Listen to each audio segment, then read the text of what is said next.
Então vai. Primeiramente, senhores, muito bem-vindos. Estamos aqui para iniciar o nosso processo de comitê de crise e entender como que a gente vai criar um novo planejamento para esse momento que a gente vai precisar, de fato, se reinventar.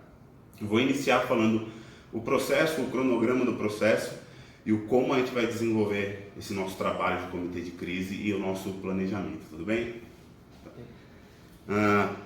Primeiro ponto que queria trazer para vocês é o fato de quem realiza um comitê de crise. Quem exatamente são as pessoas que participam de um comitê de crise. Porque aqui estamos todos sentados, reunidos nessa data, para fazer uma reunião que vai ser um comitê de crise. Porém, a gente tem que vestir um personagem para isso. E é muito importante a gente ter um entendimento de que para se fazer o controle, essa gestão de crise, a gente precisa de alguns comportamentos, a gente precisa de alguns conhecimentos e a gente precisa saber qual é a identidade que a gente vai ter que vestir para poder fazer esse comitê, esse nosso conselho aqui. Uma empresa, para que ela possa ter controle, para que ela possa crescer, para que ela tenha alguém no comando, esse alguém geralmente são gestores. Quem faz um comitê de crise são gestores de empresa. Não existe sorte no mundo dos negócios. Existe a ação correta na hora correta e aí o resultado disso é sorte. Agora, para ter a ação correta, você precisa do conhecimento necessário de as opções que você tem. E agir na hora correta é uma expertise que você pode ir agregando e também aquele movimento de estar sempre em ação. Hoje a gente está no momento certo de ter uma atitude de replanejar o que a gente vai fazer aqui dentro da empresa. Então essa é a ideia. Então quem realiza um comitê de crise é um gestor, é um diretor, é um executivo. Tá? O que esse executivo hoje tem que ele precisa são algumas competências. E aí eu queria trazer daqui a pouquinho um pouquinho dessas competências para a gente entender como que a gente vai participar da reunião. Eu não quero que vocês saiam daqui prontos para serem executivos e eu vou ter todos esses papéis. Mas daqui a 20 minutos, meia hora, quando a gente começar a fazer o nosso comitê de crise e redesenhar a empresa, redesenhar processos e produtos, eu preciso que todos estejam atuando nesse papel que eu vou descrever através das competências, que é o papel de um diretor e do executivo. É com essa cabeça que a gente vai ter que pensar nesse nosso novo processo, tá? Antes de falar um pouquinho das competências do executivo, eu quero trazer um pouquinho de como vai ser a mudança de panorama. Existem hoje dois tipos de empresários e de executivos, de diretores, de quem está na parte executiva da gestão da empresa. Existe aquele que tem a visão de empreendedor, que é a pessoa que gosta de empreender. Tem uma ideia, sabe que vai conseguir fazer aquilo, entregar algum resultado para o cliente ou algum produto e começa a fazer aquilo, porém ele é o detentor do conhecimento e aí ele mesmo tem que ficar dentro da operação da empresa. Esse perfil faz com que ele não tenha controle. Esse perfil de pessoas, ele está muito preocupado em o que está acontecendo, quer fazer tudo, quer colocar a mão em tudo, mas ele não tem relatório, ele não tem controle, ele não tem número, não tem informação para tomar decisões. Até por esse motivo, na última semana eu pedi para o senhor financeiro Felipe aqui fazer um relatório do que aconteceu aqui dentro dessa empresa nos últimos 24 meses, de maneira detalhada, para a gente entender qual foi o movimento, de onde veio as receitas, aonde foram gastos os custos, quais foram os investimentos, para a gente tomar decisão. Então, o primeiro perfil é do empreendedor, e é o que a maior parte das pessoas tem. Só que agora a gente precisa ter um perfil que não é empreender, é perfil de gestor, perfil de administrador profissional. Como que esse cara é? O empreendedor, geralmente você pensa nele, você tem até uma imagem que ele vai estar provavelmente com uma calça jeans, um sapatênis, uma camiseta polo bonita. Pelo menos essa é a imagem que eu tenho do empreendedor. E alguém que está sempre correndo de um lado para o outro, sempre em movimento, fazendo contato com um monte de gente. Já na minha cabeça, quando eu penso num administrador, eu penso num cara de terno, gravata, com uma pasta na mão, nem mochila ele usa, é sempre uma pasta na mão, com aquela cara de sério e, no meu ponto de vista, talvez com uma cara de nerd. E aí eu penso que esse cara tem a cara de nerd porque eu sei que o trabalho que ele faz é ficar sentado atrás de um computador olhando planilha. Eu sei que o trabalho que ele faz é olhar número, é ter informação para tomar a decisão correta. Por isso que eu acho que ele tem cara de nerd. Mas o que eu aprendi com todo esse processo que eu já trabalhei, com todas as empresas que eu já trabalhei, é que a questão não é a cara de nerd, a questão é o que o cara que é administrativo realmente faz. Ele vai para trás do computador, ele vai para trás do relatório, ele olha número. E aí não é pela emoção, não é só pela dificuldade, é criar um bom planejamento para realmente ter a solução do problema. E essa mudança que eu quero promover, a gente vai ter que deixar de ser aqui empreendedor e passar a ser gestor. É mais uma dica de qual personagem que a gente assume para poder entrar numa reunião, num comitê de crise, tá bom? Antes da gente entrar no comitê de crise, mais um ponto que eu acho que é muito legal trabalhar, que é o seguinte: a gente não pode ter medo de ter lucro. No país em que vivemos, quando a gente fizer toda essa reunião aqui, a gente vai pensar num novo planejamento para a empresa. E aí dentro disso a gente vai falar, pô, eu estou com uma empresa que está no mercado, num momento, num cenário econômico de crise, o que eu vou fazer com ela? Vou criar um planejamento só para ela pagar as contas dela e continuar sobrevivendo? Não. A gente vai projetar para a empresa ter lucro. Ter lucro não é pecado, não é crime, não é feio. Tem muita gente que acha que ganhar dinheiro é feio, tem muita gente que acha que rico não presta, que dinheiro é sujo. Mas não é. Ser rico, rico presta. Geralmente os ricos são as pessoas que mais ajudam os outros, porque eles realmente tiram 10, 15, 20, 30% do que eles ganham e devolvem para a comunidade fazendo doação, algum tipo de benevolência aí para a população, para a comunidade onde ele mora. Então, vamos olhar para o projeto sem ter vergonha, sem ter medo de ter lucro. A gente vai olhar para o projeto pensando quanto que a empresa vai ter que trabalhar, mesmo nesse momento tendo lucro. A gente continua como se nada tivesse acontecendo. Você lembra o planejamento antigo? Tem que ter tanto, tem que vender tanto para faturar tanto, e aí vai ter tanto de custo e vai ter tanto de lucro. O processo continua o mesmo, só que é uma fase de um jogo nova, que a gente vai ter que fazer de um jeito diferente. Beleza? E aí, vou trazer um pouquinho das competências que a gente vai trabalhar. A gente vai ter que de alguma maneira incorporar essas competências, né, para atuar agora nessa reunião, tá? Então assim, competências de um executivo, de um gestor. Primeira, poder de influência e impacto no ambiente. Então, senhores, dentro dessa reunião, vocês têm poder de influência. Se você tem uma ideia, se você tem uma opinião, você tem que se posicionar. E você tem que saber argumentar essa sua ideia. A capacidade argumentativa é uma das maiores ferramentas, dos maiores poderes que você pode ter. Então, você tem que agora, nesse ambiente aqui, causar impacto. Mostrar a sua ideia, por mais que ela possa parecer ridícula, a gente está pensando em coisas novas e diferentes. Então, eu preciso desse poder de influência para que você defenda, assim, as suas ideias aqui dentro, tá? E o outro que recebeu uma defesa da ideia, gente, é como se fosse um processo de feedback, né? Ou um brainstorm. Recebe aquilo, a gente não precisa criar uma guerra, não tem certo e errado, não tem vencedor e perdedor. Vamos agregar mais conteúdo para aquilo. Às vezes a gente vai viajar na maionese, mas pode ser que ali esteja a solução. Segundo está aqui, peraí que eu me perdi. Energia.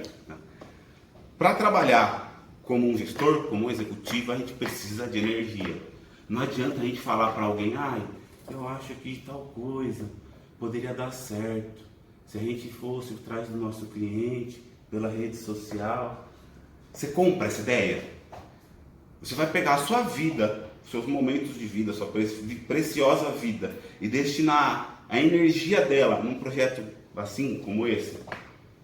Agora, alguém que fala o projeto com entusiasmo, com energia e com energia de ação realmente. Então, pessoal, se a gente for para a rede social, que é o que todo mundo está fazendo, eu tenho certeza que a gente vai colher bons resultados. É um outro tipo de discurso e essa energia é necessária para que a gente possa defender a nossa opinião aqui. Então, um executivo, ou nesta reunião, todos somos executivos, a gente precisa dessa energia. Não adianta ficar de moleza, porque com moleza a gente não vai criar um plano de reinventar a empresa nunca. Tá? Terceiro item, rapidez. Tudo vai ser rápido. Um executivo, ele faz tudo rápido. Você fala algo para ele, ele pensa e te dá a resposta na hora, assim, ó, faz tal coisa. Às vezes parece até que é loucura, mas é assim que ele age, tem que ser rápido. Eu não posso ficar demorando para dar uma resposta para um problema, senão eu fico parado, cara, eu não sou produtivo. Então se você me dá um problema, eu te dou a resposta na hora e vou pro próximo. E delegou, pronto, acabou. O problema é de quem recebeu a aquela função, aquela tarefa. Depois a gente precisa acompanhar. Então, na reunião é rápido. A gente vai trazer ideias, alguém vai rebater a ideia, vai trazer uma outra ideia e daqui a pouco a gente vai ver que vai mudar. É dinâmico, não fica parado. Porque se nessa reunião a gente está com um mimimi, parando, travando, a gente não vai chegar a lugar nenhum. E aí, com tantos potenciais aqui, eu não posso ter uma reunião muito demorada. Estou desperdiçando tempo de pessoas com uma hora cara, com potencial importante. Beleza? Terceiro, capacidades de assumir risco. O que a gente vai decidir aqui hoje, a gente vai ter que assumir alguns riscos. A gente não sabe o que vai dar certo, o que vai dar errado. Então a gente vai ter que ter essa capacidade de olhar para o que a gente pode fazer ou não fazer e assumir alguns dos riscos. E a gente precisa de inteligência emocional para isso.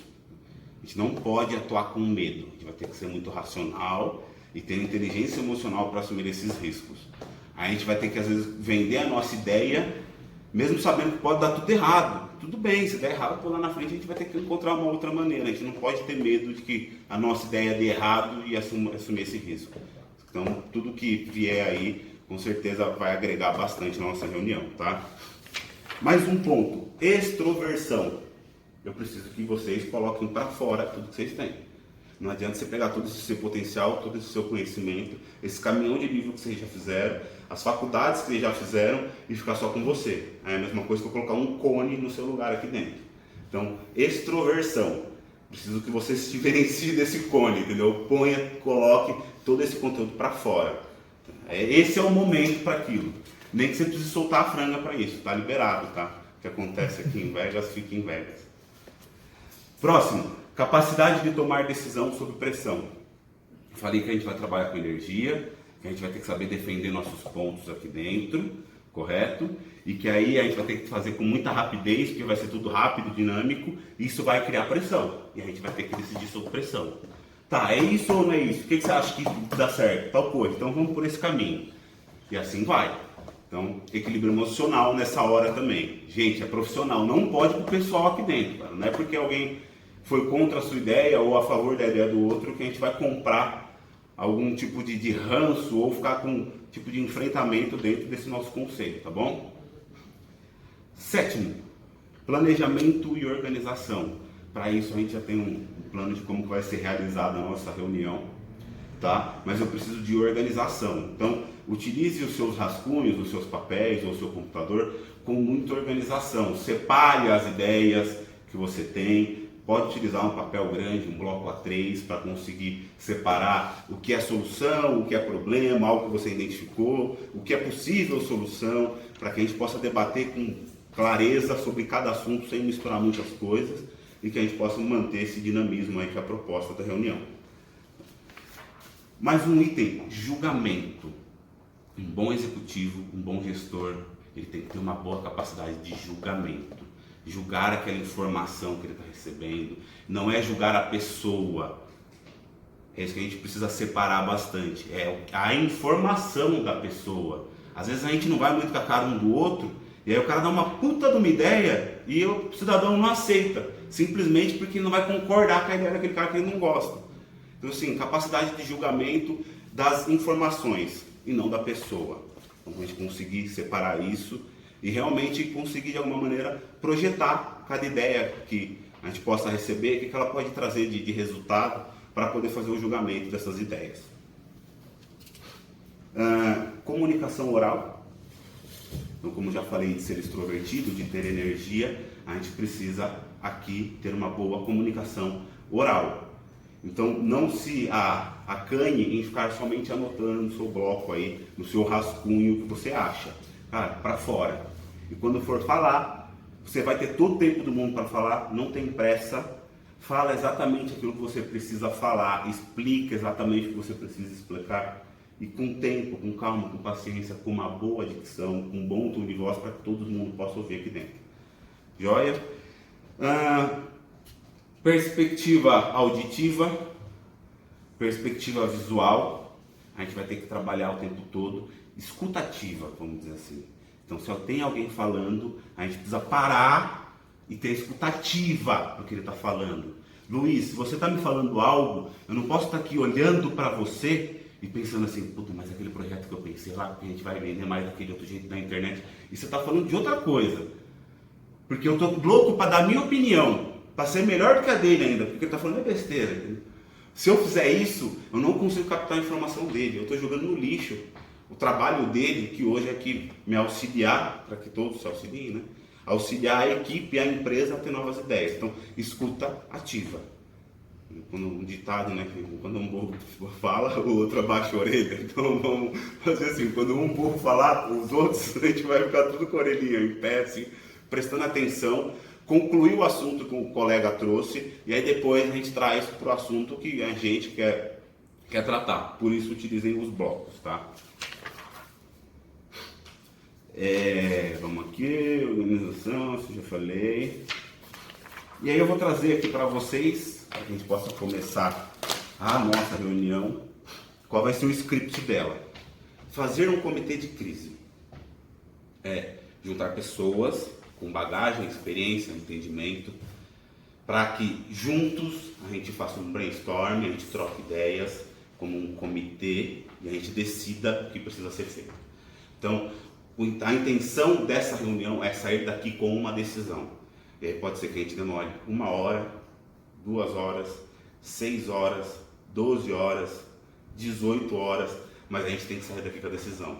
Não dá para começar, ir embora, voltar no outro dia, que aí já passou mais um monte de coisa na cabeça, um monte de pensamento se perdeu. É sair daqui realmente com uma decisão do que vai ser feito.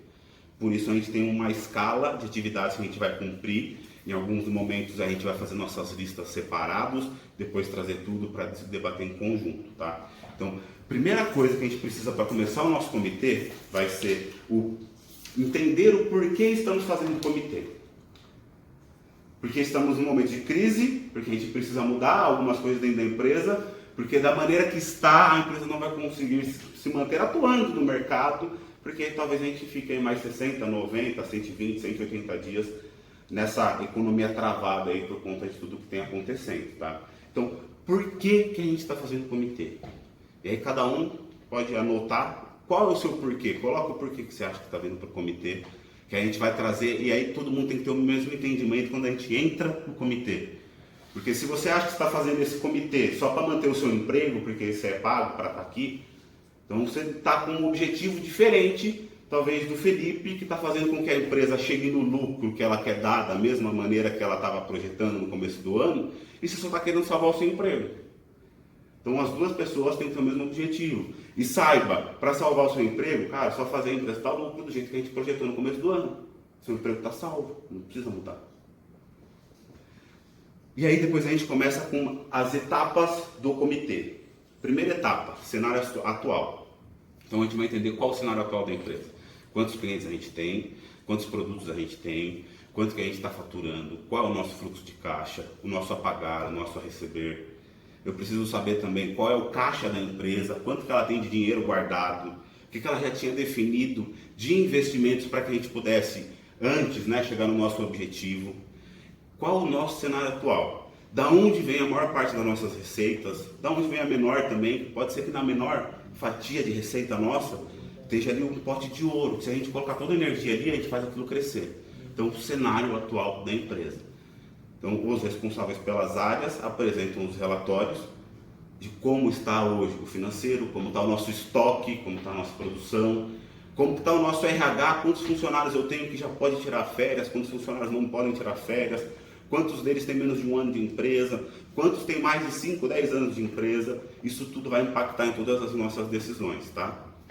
Após essa apresentação de cada responsável, a gente vai para o segundo item, que a gente vai listar os impactos. Então, cada um, e aí já foi solicitado previamente para vocês uma lista, uma prévia disso, daquilo que vocês já foram lembrando, vai fazer a lista dos impactos que nós empresa, tá? Estamos recebendo por conta da crise.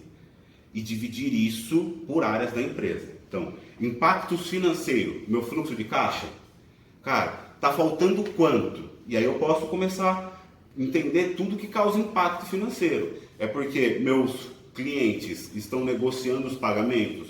É porque meus clientes não estão mais comprando? São impactos financeiros, mas são diferentes.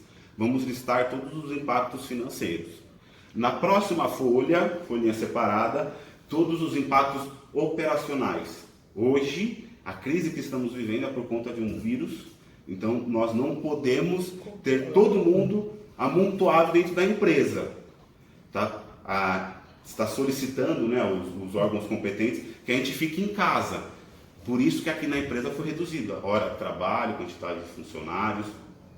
Não se trabalha mais todos os dias, somente por essencial. Então é um impacto operacional. Vai ter que ser feito de maneira home office? Como que a gente vai controlar para que todos os funcionários estejam trabalhando das 8 da manhã às 5 da tarde? Como que a gente vai ter certeza que nossa empresa continua entregando o trabalho com qualidade, sendo que eu não tenho controle do que está acontecendo na casa do meu funcionário? Então é um impacto operacional. Dentro da produção, daquilo que a gente está fazendo de peça, de produto, se eu não posso ter a mesma quantidade de pessoas, eu tenho um impacto na minha operação. Eu vou ter que separar elas, pelo menos 2, 3 metros de distância. Então vamos listar todos os impactos operacionais. Segundo ponto, todos os impactos de relacionamento e equipe. Então, o que eu tenho de impacto no relacionamento com o meu cliente e no relacionamento com a minha equipe? Vai ficar mais distante, vai faltar controle, talvez falte orientação, talvez falte processo. Meu cliente pode ficar perdido. Meu cliente pode se sentir sozinho porque ninguém está falando com ele. Vamos listar todos os impactos, tudo aquilo que a gente está percebendo que vai acontecer de ruim para a nossa operação, que vai precisar ser ajustado. E o último, impacto comercial e marketing. Então, dentro do nosso comercial, provavelmente, é onde mais vai aparecer os impactos aí, ou os mais difíceis de serem contornados, o que eu acabo perdendo, o que fica difícil. Todo cliente hoje não está querendo gastar porque está todo mundo em recesso, todo mundo está preocupado, tem que guardar dinheiro. E aí como que eu continuo vendendo? Como que eu continuo fazendo marketing? Nosso marketing talvez tenha que mudar, porque as pessoas não estão mais circulando nas ruas nesse momento. Todos esses impactos. E aí quando a gente fala de comercial, você pode começar a listar também o que a gente tem de problema com o nosso produto. Quando eu vou vender, eu sou comercial, eu vou vender meu produto ou meu serviço, esse cara vai sofrer um impacto pelo novo cenário. Então, se eu entrar no meu produto presencialmente, como que eu vou vender presencialmente para esse cara se eu não posso ficar com aglomerações hoje? Meu produto hoje, ele atende à necessidade do cliente que talvez mudou? Eu vi um personal trainer, vou dar um exemplo, ele era personal, trabalhava dentro das academias lá com os alunos, corrigindo a postura do cara, ajudava a montar o peso para o cara e etc. Aí, com tudo o que aconteceu, ele contatou todos os alunos dele e falou: cara, agora é o momento que você mais precisa se manter bem, com saúde, você precisa de atividade física para você ter uma boa imunidade. Já que você vai ficar em casa, como que a gente vai fazer? Videoconferência, a gente faz uma videoconferência, você vai colocar o celular, eu vou ficar te assistindo pelo celular, o exercício, e ele vai corrigindo a postura, e ele criou uma série de exercícios adaptados para a pessoa fazer em casa. E aí ele pegou a dor da pessoa, falou: agora é a hora que você mais precisa estar com a imunidade boa. Por isso você tem que continuar fazendo atividade física, por isso que você precisa de um personal. Então, se a gente precisar chegar no produto, a gente já lista também. Feita essa lista, e a gente vai fazer em conjunto, tem um tempo determinado para a gente listar, não vai passar de 20 minutos no máximo. A gente volta, todo mundo traz os impactos, e a gente lista os principais impactos, todos aqueles que a gente vai conseguir tratar aqui. O que não der para ser tratado nessa reunião, aí vai ficar para uma segunda lista, e aí cada um tem que passar para a sua equipe e trazer soluções para isso. Porque se não chegou ao ponto de importância da diretoria executiva fazer o ajuste necessário para aquele problema, a gente tem que ter que a equipe faça isso. Beleza? Próximo item, lista de solução, a gente vai elencar a solução, próximo item é a lista de soluções. Então, elencado os problemas que a gente vai ter. Tudo que vai acontecer aí de impacto para a gente vai ter que fazer solução para cada um desses impactos. Então vamos listar em conjunto, de maneira rápida, ágil e dinâmica, onde todo mundo queira uma solução e não todo mundo quer fazer com que o seu processo seja o melhor. A gente vai listar soluções e pode ser 1, 2, 3, 15 soluções para o mesmo problema. Isso a gente faz em conjunto, tá bom? Feito a lista de soluções, a gente vai fazer o próximo passo, que é definir as soluções que a gente vai adotar. Então eu tenho uma lista de problema, para cada problema eu vou elencar várias soluções. Legal? Aí eu vou pegar todas essas soluções e vou falar: essa daqui a gente vai fazer, isso daqui a gente não vai fazer. Então, trabalhar home office é difícil? Sim. O que a gente pode fazer? Implantar um sistema novo para controlar tudo que o funcionário faz lá fora, na casa dele, home office. Colocar um sistema de ponto eletrônico, onde ele tendo que se logar no nosso servidor, vai dar o registro de atividade de trabalho dele, para controlar, é outra solução. Fazer reunião todos os dias de manhã, todo dia na hora do almoço, todo dia no café da tarde, todo dia no final do dia, é uma outra solução. Dentre todas essas, qual nós vamos adotar? Vamos implantar um novo sistema. Circula ela e aí a gente vai descartar as outras. Joia? A gente já tem agora todos os nossos problemas por setor, com todas as possíveis soluções e as melhores soluções pontuadas. Com isso, a gente começa a fazer a projeção de como vai ficar a empresa. Então, com essas soluções, o que eu espero? Quanto eu acho que eu vou conseguir vender? Quanto eu vou ter de custo? Eu projeto, é uma projeção das consequências do cenário de hoje, e aí eu coloco todas as soluções que a gente decidiu, como que ele vai ficar. Chego no final, olho para a projeção. Atingiu o resultado que a gente esperava? Atingiu o faturamento, o lucro, a manutenção dos empregos que a gente tem aqui? Se atingiu o resultado que a gente esperava, a gente volta para ele e melhora ele para ele dar pelo menos uns 130% daquilo que a gente estava esperando. Porque se a gente está num cenário de crise, eu preciso superestimar o meu resultado, porque vai ser muito difícil alcançar 100%. Então toda a energia vai ter que ser um pouco maior em todo o processo. 130% do meu objetivo, a gente fecha esse planejamento e entra para o plano de ação. Não alcançou, vamos voltar para ele, vamos olhar o que pode ser feito ainda. Tá? E aí, por último, o plano de ação. Antes do plano de ação, um ponto. E aqui a gente vai precisar fazer muito provavelmente. Isso que eu queria já começar a alinhar com vocês. Se a gente definiu o que a gente vai fazer, a gente vai olhar também o resultado que vai dar. E aí tem que buscar talvez 130%.